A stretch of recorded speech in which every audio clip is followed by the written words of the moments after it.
August 12 2024 நிஃப்டியோட 5 minutes ஷார்ட்டில் இருக்கோம். இன்றைக்கி மார்க்கெட் நிலவரம் என்னன்னு பார்க்கலாம் வாங்க. ப்ரீவியஸ் டே ஃபுல்லாக சைட்வேஸ்லேயே போய் முடிஞ்சிருச்சு. இன்றைக்கி ஓப்பனிங் பார்த்தீங்கன்னா ப்ரீவியஸ் டேவோட சப்போர்ட்டையும் டவுன் சைடில் பிரேக் பண்ணி ஓப்பன் ஆகிருக்கான். பொதுவாகவே ஒரு இம்பல்சிவ் மூவ் க்ரியேட் பண்ணுறதுக்கு முன்னாடி ஒரு சைட்வேஸ் மார்க்கெட் க்ரியேட் ஆகி இங்கே புது ட்ரேடர்ஸ் உள்ளே வர்றதுக்காக மேனுப்புலேஷன் நடக்கும். மேனுப்புலேஷன் நடந்து புது ட்ரேடர்ஸ்லாம் உள்ளே வந்ததுக்கு அப்புறமா என்ன பண்ணுவாங்கன்னா ஒரு ரிவர்சல் சிக்னலை கொடுத்துட்டு அங்கேருந்து இந்த புது ட்ரேடர்ஸோட எஸ்எல்லாம் ஹண்ட் பண்ணிவிட்டு மார்க்கெட் இம்பல்சிவாக மேலே மூவ் ஆயிடுவாங்க. இந்த மெத்தடு பேர் ஏஎம்டி, அக்குமுலேஷன் மேனுப்புலேஷன் டிஸ்ட்ரிபியூஷன். இந்த செட்டப்பில் நம்ம எப்படி என்ட்ரி எடுக்கலாம்னு சொல்லி பார்க்கலாம் வாங்க. இப்போ நம்ம இதெல்லாம் நான் டெலிட் பண்ணிக்கிறேன். அப்போ தான் உங்களுக்கு எங்கே என்ன பண்ணுறதுன்னு க்ளீனாக சொல்ல முடியும்.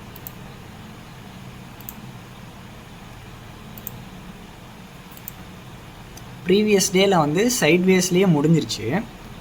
இன்றைக்கி ஓப்பனிங் பார்த்தீங்கன்னா இந்த சப்போர்ட்டையும் கீழே பிரேக் பண்ணி ஒரு டவுன் சைடு மூவ்மெண்ட்டு கொடுக்குறான் ஃபஸ்ட்டு கேண்டில்லையே. அங்கேருந்து டேயோட ஹை ஒன்று இருக்குது, அங்கே திரும்ப ரீடெஸ்ட் பண்ணுறான். ரீடெஸ்ட் பண்ணி இங்கே ஒரு விக்கு வைக்கிறான். இந்த க்ரீன் கேண்டிலே விக்கு வச்சிட்டான். புது ட்ரேடர்ஸ்லாம் என்ன நினைப்பாங்க அப்படின்னா, இன்றைக்கி ஓப்பனிங் ப்ரைஸை பிரேக் பண்ணி மேலே போக முடியாமல் விக்கு வச்சு கீழே தான் போக போகிறான் அப்படின்னு சொல்லிட்டு நிறையா பேர் டவுன் சைடு என்ட்ரி எடுத்து வைப்பாங்க. அப்படி எடுத்து வைக்கிறவங்களோட எஸ்எல்லாம் எங்கே வச்சுருப்பாங்க அப்படின்னா, இந்த கேண்டிலுக்கு கொஞ்சம் மேலே வச்சுருப்பாங்க, எஸ்எல் வச்சுருப்பாங்க, ஸ்டாப் லாஸ்.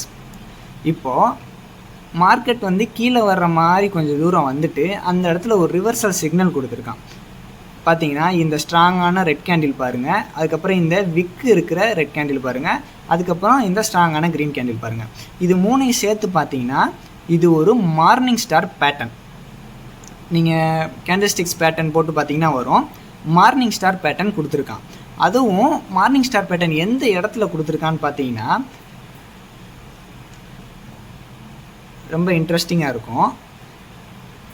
ஃபிபனாக்கி டூல் எடுத்து கீழே எங்கேருந்து மேலே ஏறியிருக்கானோ அங்கே வரைக்கும் நம்ம ஃபிபனாக்கி போட்டு பார்த்தோம்னா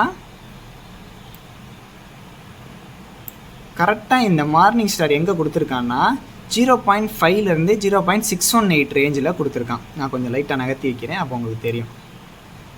பார்த்தீங்கன்னா 0.5 0.618 இதை கோல்டன் ஜோன் அப்படின்னு சொல்லுவாங்க. ரிவர்சலுக்கு ஒரு நல்ல ஜோன் இது. அந்த இடத்துல பார்த்தீங்கன்னா மார்னிங் ஸ்டார் போட்டிருக்கான். அப்போ நமக்கு டபுள் கன்ஃபர்மேஷன் ஆயிடுச்சு, மார்க்கெட் மேலே தான் போக போகுது அப்படின்னு சொல்லி. நம்ம என்ன பண்ணணும்னா இந்த இடத்துல என்ட்ரி எடுக்கணும். கரெக்டாக எங்கே எடுக்கணும்னா இந்த மார்னிங் ஸ்டார் கேண்டில் க்ளோஸ் ஆன உடனே என்ட்ரி. ஸ்டாப் லாஸ் எங்கே வைக்கணும்னா இந்த ரெட் கேண்டிலுக்கு கொஞ்சம் ஒரு 5 பாயிண்ட் பஃபர் இல்லை 10 பாயிண்ட் பஃபர் வச்சு நீங்கள் ஸ்டாப் லாஸ் வச்சுக்கணும். டார்கெட் நீங்கள் எதை வைக்கணும் அப்படின்னா இந்த அக்குமுலேஷன் ஃபேஸ் இருக்குல்ல, அக்குமுலேஷன் ஃபேஸோட ஹையை தான் நம்ம டார்கெட்டாக வைக்கணும். இப்போது இந்த ஹையை மார்க் பண்ணிக்கிறேன். இதுதான் டார்கெட். பார்த்தீங்கன்னா க்ளீனாக இம்பல்சிவ் மூவ் க்ரியேட் பண்ணி இந்த இடத்துல செல்லர்ஸோட ஸ்டாப் லாஸ் இருக்கும். கீழே டவுன் சைடு என்ட்ரி எடுத்தாங்கள அவங்களோட ஸ்டாப் லாஸ் இங்கே இருக்கும். அந்த ஸ்டாப் லாஸ்லாம் அடிச்சுட்டு நல்லா பாருங்கள் எவ்வளோ பெரிய கேண்டில் போட்டு இம்பல்சிவாக மேலே போயிட்டு நம்மளோட டார்கெட்டையும் அச்சீவ் பண்ணிட்டான். அதுக்கப்புறம் என்ன நடந்திருக்கான்னு பார்த்தீங்கன்னா ஒரு 5 மினிட்ஸில் கொஞ்சம் மேலே போயிட்டு இங்கே இருந்து ஒரு டபுள் டாப், இது ஒரு டாப் இது ஒரு டாப், டபுள் டாப் உங்களுக்கு க்ரியேட் பண்ணி அங்கேருந்து டவுன் சைட் மூமெண்ட் கொடுக்குறான்.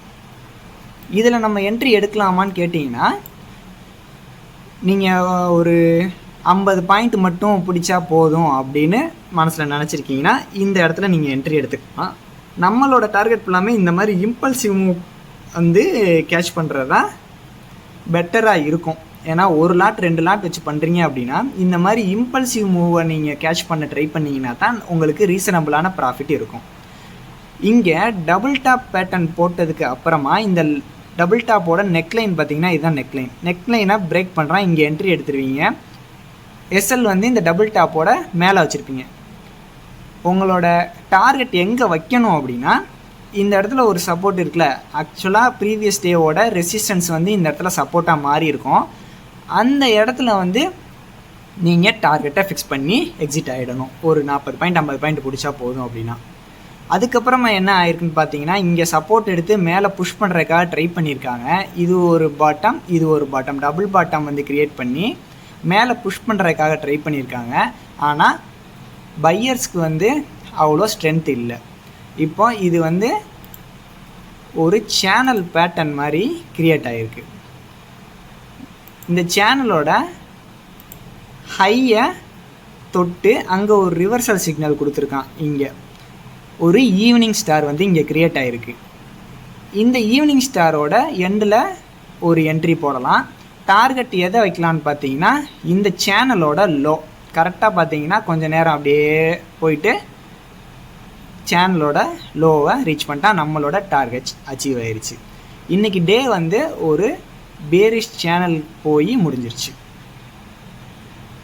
ஓவராலாக நிஃப்டியோட பர்ஃபார்மன்ஸ் இன்றைக்கி பார்த்தீங்கன்னா, கேப் டவுன் ஆகி அங்கேருந்து ஒரு ரிவர்சல் சிக்னல் கொடுத்து இம்பல்சிவாக மேலே மூவ் ஆகி நேத்தோட ஹையையும் பிரேக் பண்ணி அங்கே தொடர்ந்து மேலே போக முடியாமல் ஒரு பேரிஷ் சேனல் பேட்டர்னில் கீழே வந்து டே க்ளோஸ் ஆயிடுச்சு.